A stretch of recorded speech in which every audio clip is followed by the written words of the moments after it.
నమస్కారం, మను కథలకు స్వాగతం. ఈరోజు మనం బి మురళీధర్ గారి కథలు మౌనం ఎరుపు కథా సంపుటి నుంచి ఒక చక్కటి కథను తీసుకుంటున్నానండి. వీరు రాసిన కథా సంపుటి మౌనం ఎరుపుకి ధీరజ్ కోట్ల కథా సాహిత్య పురస్కారం నుంచి 2025కి ద్వితీయ బహుమతి వచ్చిందండి. ఈ బహుమతిని రీసెంట్గా అంటే 28/2/26న భాగ్యనగరం కొంపల్లిలో వారికి ఇవ్వడం జరిగింది. అట్లాగే గౌరవ సన్మానం కూడా చేశారండి. చాలా సంతోషంగా అనిపించింది నాకు. ఇక కథ పేరు అతని స్పర్శ కోసం. ఇక కథలోకి వెళ్తున్నానండి. ఇప్పటిదాకా 3 లక్షలు కట్టాం. ఇవాళ ఇంకా 1,00,000 రూపాయలు డిపాజిట్ చేయమంటున్నారు. మామగారి అకౌంట్లో డబ్బులు లేవు. 1,00,000 కడితే ఏమన్నా రిజల్ట్స్ ఉంటుందటనా? మా బావు మంచిగా అవుతాడటనా? మనం ఏం చెప్పలేం కావ్య. అవసరమైతే మళ్ళీ ఐసీయూలో ఉంచక తప్పదు. అమ్మ పేరున ఒక అకౌంట్ ఉంది, అందులో ఏమన్నా ఉన్నాయేమో చూస్తాను. నేను కళ్ళు మూసుకొని పడుకున్నా నా కూతురు అల్లుడు హాస్పిటల్ గది బయట నిలబడి మాట్లాడుకుంటున్న మాటలు నాకు వినిపిస్తూనే ఉన్నాయి. గంట కిందటే నన్ను ఐసీయూలో నుండి వార్డు గదిలోనికి మార్చారు. ఐసీయూలో ఒకరోజు పూర్తిగా స్పృహ లేని ఈరోజే స్పృహలోకి వచ్చానని వాళ్ళ మాటల ద్వారా తెలిసింది. 82 ఏళ్ల వయసులో శరీరం ఏవేవో జబ్బుల బారిన పడింది, కానీ నా చెవులు బాగానే పనిచేస్తున్నాయి. మెదడు కూడా ఎప్పట్లాగే ఆలోచించగలుగుతున్నది. ఎటొచ్చి నిలబడలేని అశక్తత, నడవలేని నీరసం పట్టి పీడిస్తున్నాయి. ఇంకా 1,00,000 రూపాయలు కడితే ఏమన్నా రిజల్ట్స్ ఉంటుందా అని అడగడానికి వెళ్ళినట్లున్నారు.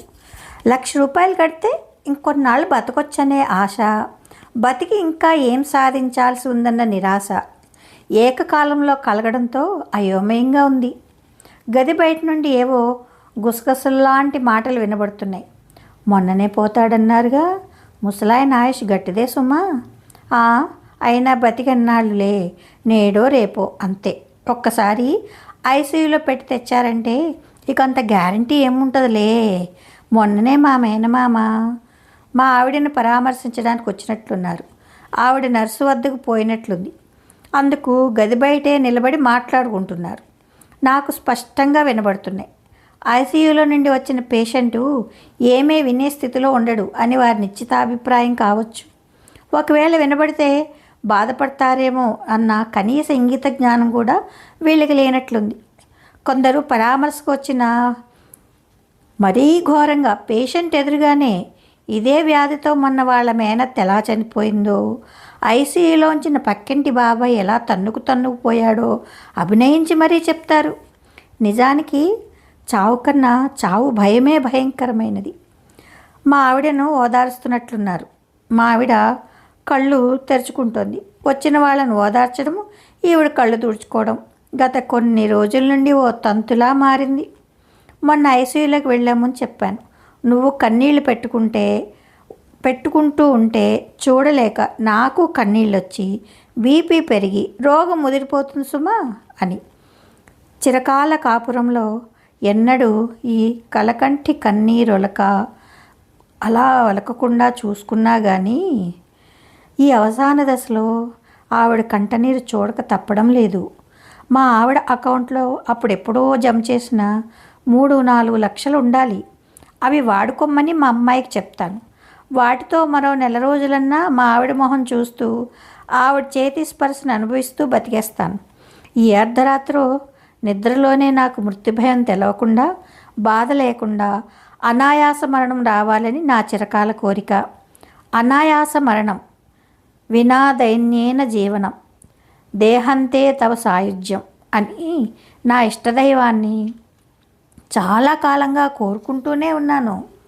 ఆయన ఇంకా కరుణించడం లేదు. మందులు పనిచేసినప్పుడు అంతా బాగున్నట్లు అనిపిస్తుంది. వాటి ప్రభావం దిగిపోగానే మళ్ళీ ఎప్పటిలాగానే రోగాలన్నీ కట్టకట్టుకుని నన్ను ఈ లోకం నుండి పైలోకానికి లాగేస్తూ ఉంటాయి. మందులకు శరీరం సహకరించినంతకాలం మరేం పర్వాలేదని అవసరమైనప్పుడు ఐసీయూలో ఉంచి చికిత్స చేస్తే లైఫ్ స్పాన్ మరికొంత కాలం పొడిగించవచ్చునని మొన్న మా అబ్బాయితో డాక్టరు ఇంగ్లీష్లో చెప్పగా విన్నాను. నా వాలకం చూసి నాకు ఇంగ్లీష్ రాదనుకుని నేను వినేట్లుగానే మా వాడితో ఇంగ్లీష్లో మాట్లాడినా ఆయన ఎన్ని తప్పులు మాట్లాడినాడో నాకు తెలిసింది. నేను రిటైర్డ్ హెడ్ మాస్టర్నని, పిల్లలకి ఇంగ్లీష్ గ్రామర్ బోధించేవాడినని ఆ డాక్టర్కి ఏం తెలుసు పాపం. మా వాళ్ళు నా లైఫ్ స్పాన్ పొడిగిస్తారో లేదో అని ఆలోచిస్తుంటే కళ్ళు మూతలు పడుతున్నాయి. గంటో 2 గంటల తర్వాత మెలకు వచ్చి కళ్ళు తెరిచి చూస్తే నా కూతురు మావిడ పక్కపక్కనే కూర్చుని మా మనవడి పరీక్షల గురించి ర్యాంకుల గురించి మాట్లాడుకుంటున్నారు. కావ్య తనకున్న ఒకే బాబుతో ఎన్ని కష్టాలు పడుతున్నదో, వాడితో హోంవర్క్ చేయిస్తూ తాను మళ్ళీ స్కూల్ పాఠాలు కంటతా పట్టవలసి వస్తున్నదని చెప్తోంది.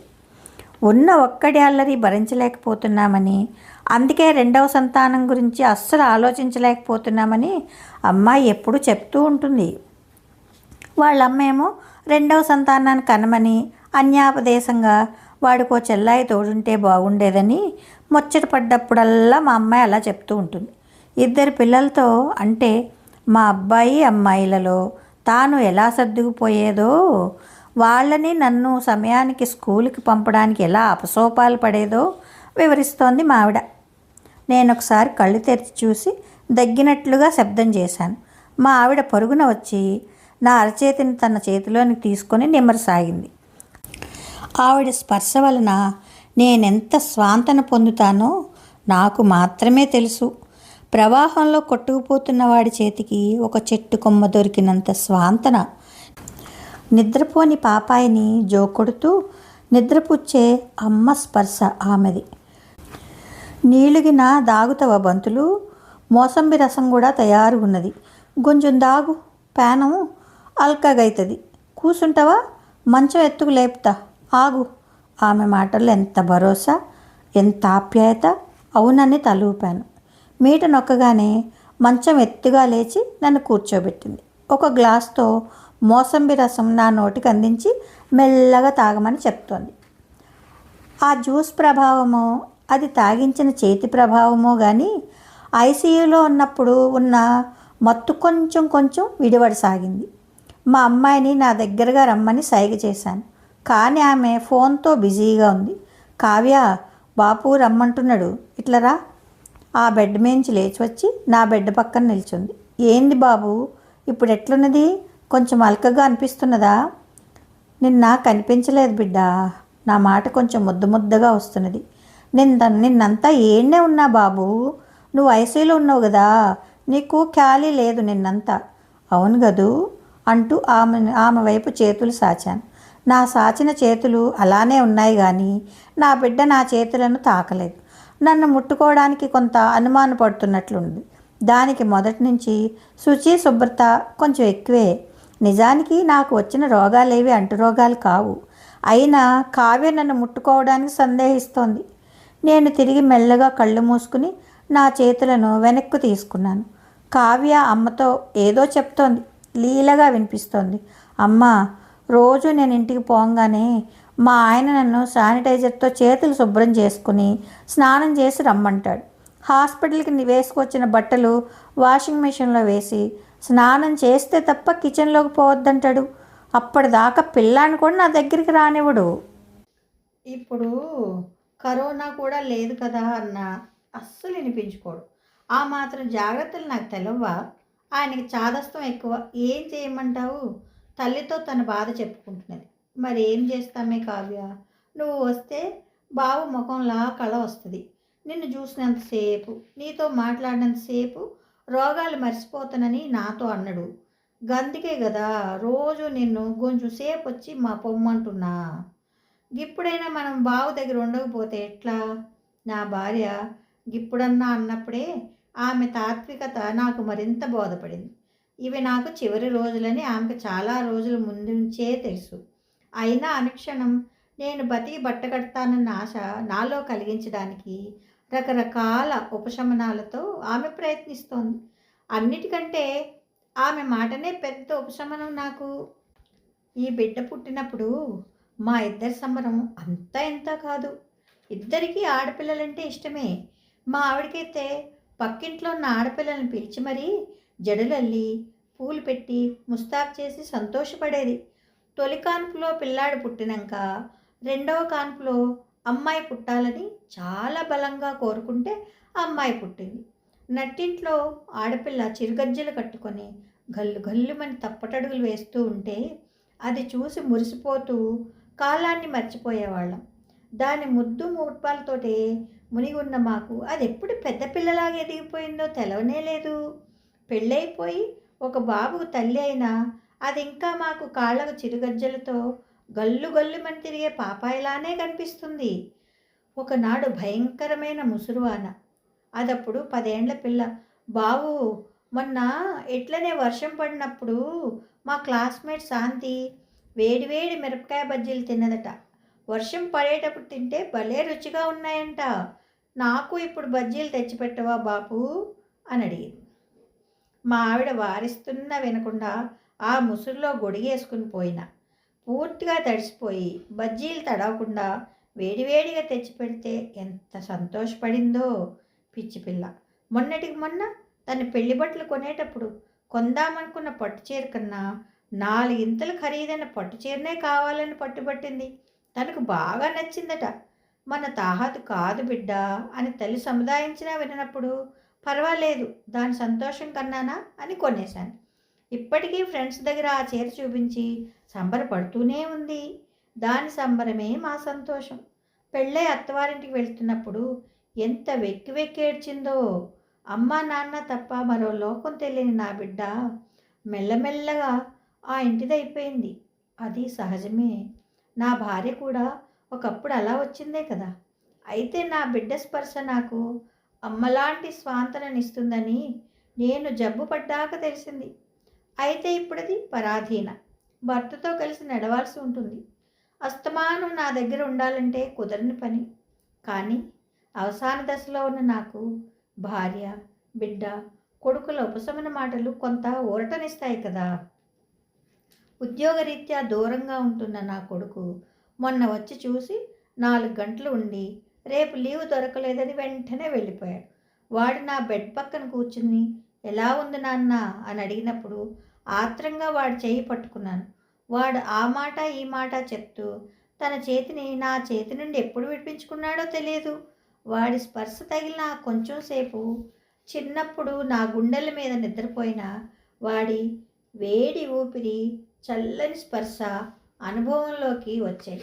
ఇంకొంచెం పెద్దయినాక వాడిని నా భుజాల మీద మోసిన బరువు, వాడు చిట్టి చిట్టి కాళ్ళతో నా ఛాతీ మీద తన్నుతూ, చేతులతో నా జుట్టు పీకుతూ అల్లరి చేసిన క్షణాలు అనుభూతిలోకి వచ్చాయి. నేను మరికొన్ని రోజుల్లో చనిపోతానన్న భయంతోనే ఇలా అనిపిస్తోందా? ఇన్నాళ్ళు అంతగా అనిపించని ఈ అనుభవాలన్నీ ఇప్పుడు గుర్తుకొచ్చి వస్తున్నాయెందుకు? మరణ భయంతో వీరిని స్పర్శించాలనుకుంటున్నానా? మళ్ళీ వీళ్ళు నాకు కనిపించరు అనే బాధతో నేను వాళ్ళ సాన్నిహిత్యాన్ని కోరుకుంటున్నానా? వీళ్లతో నాకున్న జ్ఞాపకాలను మననం చేసుకుంటే, వారిని తాకి మాట్లాడితే మనసుకు స్వాంతన, శరీరానికి కొంత సౌఖ్యం కలగడం నాకు తెలుస్తూనే ఉంది. జీవితంలోనికి మధ్యలోకి ప్రవేశించి కడదాకా నాకు తోడై నిలబడి నాతో కలిసి నడుస్తున్న నా భార్య, కేవలం నా కోసమే బతుకుతున్న నా భార్య స్పర్శ కూడా నాకిప్పుడు మాతృస్పర్శనే అనిపిస్తోంది. నా ప్రాణాలు ఇంకా నిలబడడానికి కారణం ఆవిడ స్పర్శ, ఆవిడ మాటనే అని నాకు ఇప్పుడిప్పుడే అర్థమవుతోంది.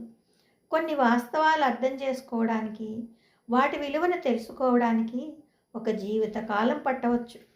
పంతులు లేవు, కొంచెం పండ్ల రసం తాగు అన్న మా ఆవిడ పిలుపుతో నేను నా ఆలోచన నుండి బయటకు వచ్చాను. ఒక చేత్తో నా ఛాతీ నిమురుతూ మరో చేత్తో పండ్ల రసం నా నోట్లో పోస్తున్నది. నేను చాలు అన్న తర్వాత బౌల్ను పక్కన పెట్టి తన చీర కొంగుతో నా మూతిని శుభ్రంగా తుడిచింది. ఎప్పుడో వయసులో ఉన్నప్పుడు కలిసి భోజనం చేసి చేయి కడుక్కున్న తర్వాత పక్కనే ఉన్న ఆవిడ చీర కొంగుతో నా మూతి తుడుచుకోవడం, బదులుగా ఆమె నా లుంగిని లాగి మరీ తన మూతి తుడుచుకోవడం జ్ఞాపకం వచ్చి పెదవులపై చిరుహాసం అస్పష్టంగా మెరిసింది. నవ్వులకు చిరునవ్వులకు మనసు పెదవులు సహకరించడం మానేశాయి. భౌతికంగా నవ్వలేకపోయినా అంతర్లీనంగా మనసుతో సంతోషాన్ని అనుభూతి చెందడంలో నా జ్ఞాపకాల సహకారం తీసుకుంటున్నాను. హాస్పిటల్లో పేషెంట్ వెయిటింగ్ రూమ్లో గోడకు అతికించిన ఒక ఆంగ్ల వాక్యం నన్ను రోజు ఉత్తేజితం చేస్తుంది. Pleasure is the feeling of control when nothing is in control. అక్షరాల నిజం. మన చేతుల్లో ఏమీ లేనప్పుడు మన జీవితంలోని ఆనందకరమైన ఘటనలను తలుచుకుంటూ సంతోషం పొందుతూ బాధ నుండి విముక్తి కోరుకోవడమే మనకు మిగిలేది. మానసిక శాస్త్రవేత్తలు కూడా ఇదే విషయాన్ని చెప్తారు. నా కుంగుబాటును అధిగమించి సుఖమరణం జరగడానికి నేను మరిన్ని సంఘటనలను గుర్తు చేసుకోవాల్సి ఉంది. బాపు బాగా భయపడుతున్నట్లున్నాడు. వచ్చిన వాళ్ళ చేతుల్ని గట్టిగా పట్టుకుంటున్నాడు. అమ్మా, నువ్వు కొంచెం ధైర్యం చెప్తుండు అని పోతూ పోతూ మా ఆవిడకి సలహానివ్వడం నా చెవిన పడింది. పిచ్చివాళ్ళు, నేనేదో చావుకు భయపడుతున్నాను అనుకుంటున్నారు. అప్పుడెప్పుడో 60లోనే చావుకు సిద్ధమైపోయి ఇప్పుడు బతుకున్న ప్రతిరోజును బోనస్గా పరిగణిస్తూ జీవించి ఉన్న ప్రతి క్షణాన్ని బాధైనా సంతోషమైనా నిండుగా ఆస్వాదిస్తున్న సంగతి వీళ్ళకేం తెలుసు? కాకపోతే నా భార్య నా బలహీనత.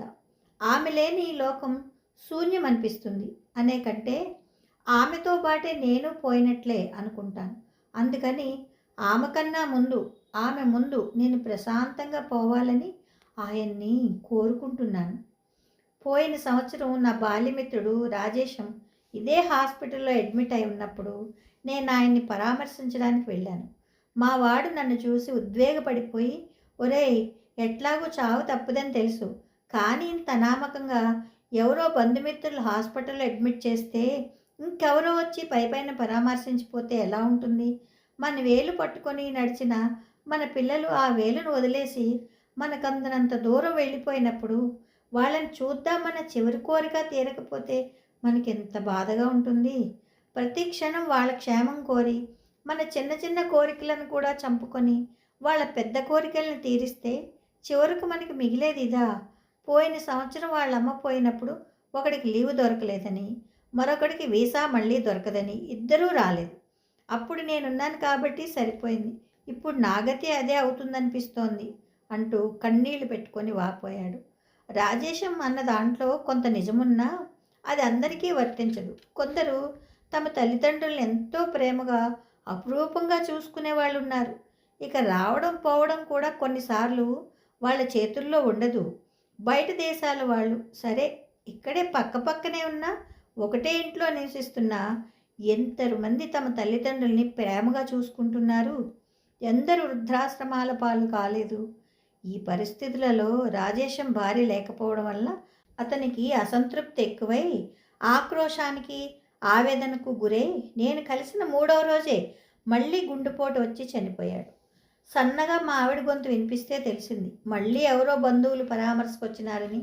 వాళ్ళ పరామర్శ తాకిడికి నేను నా ఆలోచనల్లో నుండి బయటకు వచ్చిన కళ్ళు తెరిచి వాళ్ళని చూడడం ఇష్టం లేక అలాగే పడుకున్నాను.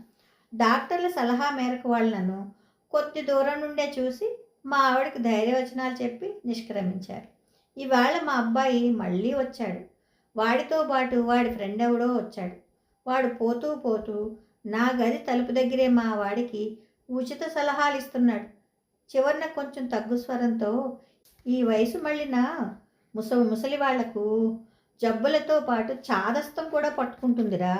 ఇన్నాళ్ళు బతికిన చాలక ఇంకా బతుకుదామనే యావతో అందరినీ ఇబ్బంది పెట్టేస్తుంటారు.